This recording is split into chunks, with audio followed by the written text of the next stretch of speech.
বন্ধুরা, এক সময়ের কথা, দেবর্ষি নারদ নারায়ণ নারায়ণ এর নাম জপ করতে করতে বৈকুণ্ঠলোকে প্রবেশ করলেন। নারদজিকে দেখে ভগবান শ্রীহরি বিষ্ণু বললেন, হে দেবর্ষি, বৈকুণ্ঠে আপনাকে স্বাগতম। আজ হঠাৎ করে বৈকুণ্ঠে আসার কারণ কি? নিশ্চয়ই কোনো গুরুত্বপূর্ণ সংবাদ নিয়ে এসেছ। নারদজি বললেন, হে প্রভু, আমার প্রণাম গ্রহণ করুন। আপনি তো সবই জানেন, তবুও এখন কেন এমন করছেন? এই ব্রহ্মাণ্ডের প্রতিটি কণায় আপনারই বসবাস, আমার ভিতরেও আপনারই বসবাস। আপনি ভালো করেই জানেন যে আমি কোনো উদ্দেশ্যে আপনার কাছে এসেছি। ভগবান বিষ্ণু বললেন, হে নারদ, আমি নিশ্চয়ই জানি তোমার মনে কি চলছে। আজ তুমি মানবজাতির কল্যাণের উদ্দেশ্যেই এখানে এসেছ, তাই তোমার মনে যে প্রশ্ন আছে নির্দ্বিধায় জিজ্ঞাসা করো। নারদজি বললেন, হে প্রভু, যদি আপনি অনুমতি দেন তবে আমি আপনাকে একটি প্রশ্ন জিজ্ঞাসা করতে এসেছি।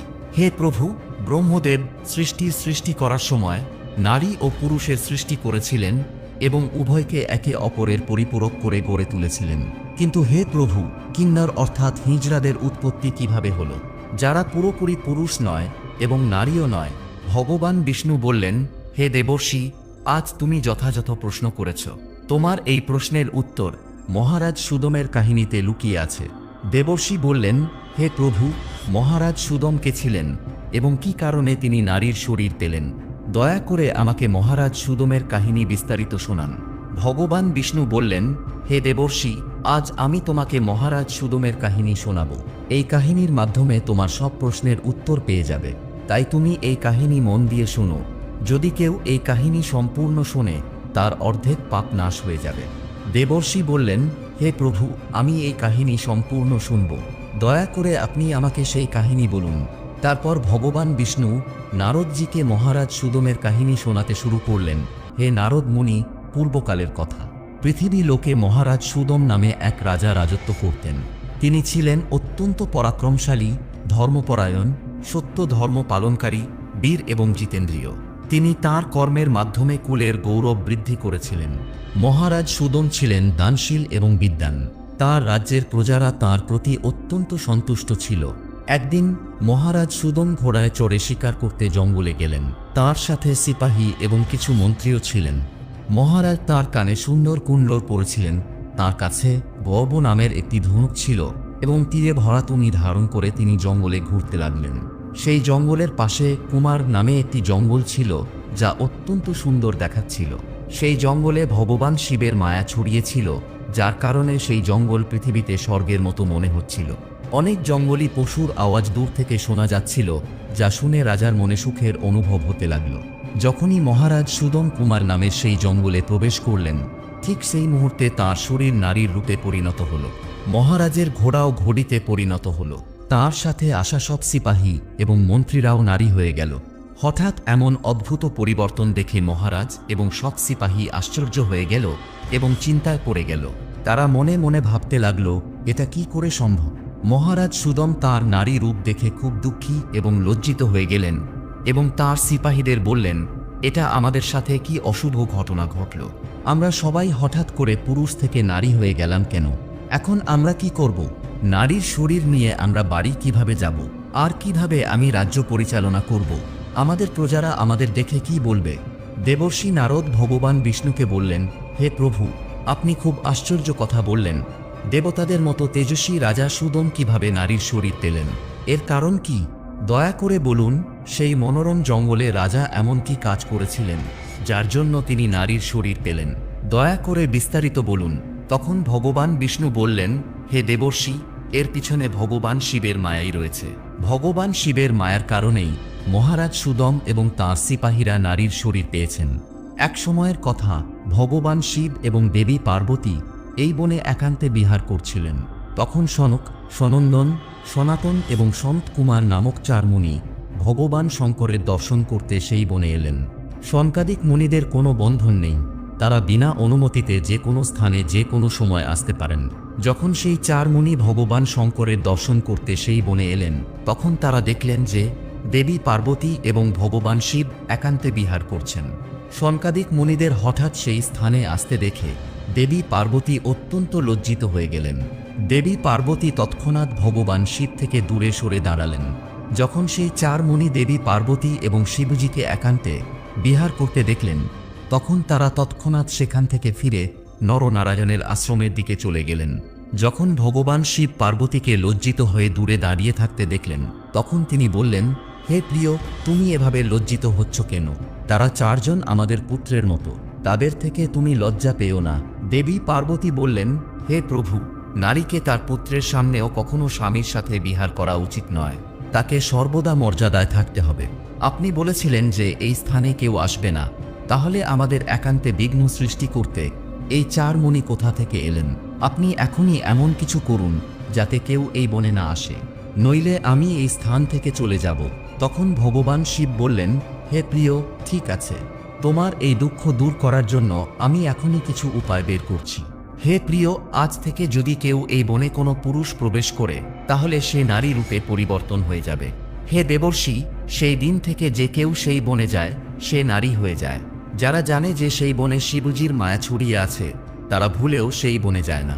কিন্তু মহারাজ সুদম এই কথা জানতেন না, এবং অজ্ঞতাবশত তিনি তাঁর সিপাহীদের সাথে সেই বনে চলে গেলেন। শিবজির মায়ার প্রভাবে তার পুরুষত্ব নষ্ট হয়ে গেল এবং তারা সবাই নারী হয়ে গেলেন। নারীর শরীর পাওয়ার পর মহারাজ লজ্জায় বাড়ি ফিরলেন না এবং সেই বনে ইতস্তত ঘুরতে লাগলেন। নারী শরীর পাওয়ার কারণে তার নাম হয়ে গেল ইলা। এইভাবে মহারাজ সুদম ইলা রূপে বনে তাঁর সখীদের সাথে ঘুরতে লাগলেন। একদিন তারা সবাই বনে একটি সুন্দর জলাশয়ের পাশে খেলছিলেন। সেই সময় চন্দ্রের পুত্র বুধ সেই স্থান দিয়ে যাচ্ছিলেন।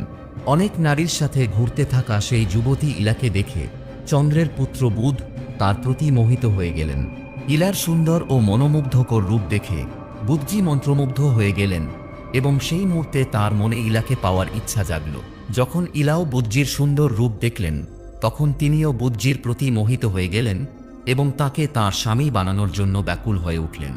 এইভাবে ইলা এবং বুধ দুজনেই একে অপরকে দেখে তাদের ভালোবাসা প্রকাশ করলেন। পরস্পরের প্রতি আকর্ষণের কারণে তারা দুজন বিবাহ করলেন এবং কিছুদিনের মধ্যে তাদের মিলন ঘটল। তারপর বুধ ইলার গর্ভ থেকে একটি সন্তানের জন্ম দিলেন, যার নাম রাখা হল পুরুরবা, যিনি পরে চক্রবর্তী সম্রাট হলেন। পুত্রের জন্ম দেওয়ার পরও ইলা সেই বনেই থাকতে লাগলেন।